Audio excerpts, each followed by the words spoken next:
Casco Bay is located on the beautiful coast of Maine. We have seashores that are mostly sandy beaches south of us, and then east of us we have more rocky coast. Most of Casco Bay is very rocky. We are bordered on the northeast by Small Point in Phippsburg, and in the southwest by Cape Elizabeth. We also have the city of Portland in the sort of western center of the bay, and that watershed is home to 1 in 5 people in the state. Friends of Casco Bay has a mission to improve and protect the environmental health of Casco Bay.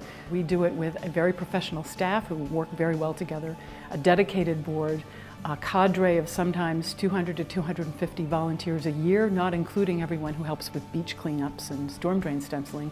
Nitrogen is a terrible threat. It's an essential nutrient for living things, but too much of it becomes a pollutant.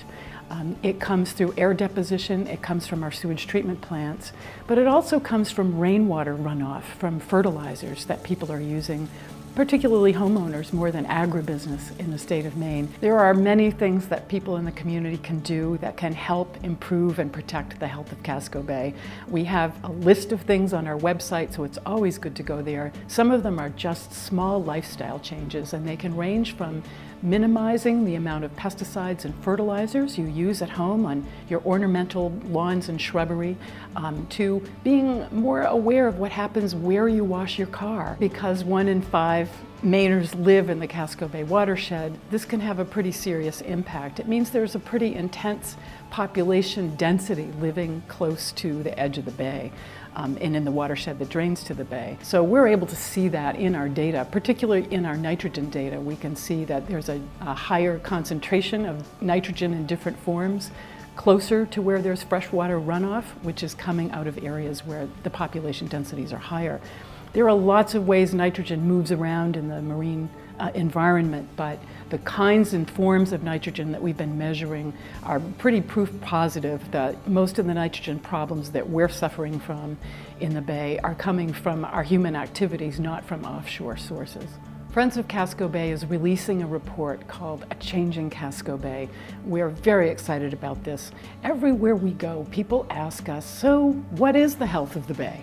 And this report does a couple of things.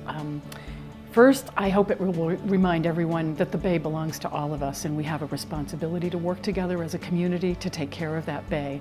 We present in that report, we hope in easy to understand terms, what the big issues are that the bay is facing, what areas of the bay are in pretty good shape health-wise in terms of water quality, and what areas of the bay are challenged and why. If we can think locally and act locally and work as a community to take care of our bay, we might make a bigger difference in the health of the world overall. Some of the global issues that we're hearing about every day are daunting, and it seems like it's impossible for the average person to make a difference. But this report will really speak to that, and we hope that it will empower people to feel like they can make a difference and that they understand some of the key issues that are facing this beautiful body of water that we live, work, and play on every day. To find out more about what you can do, or to become a member or a volunteer,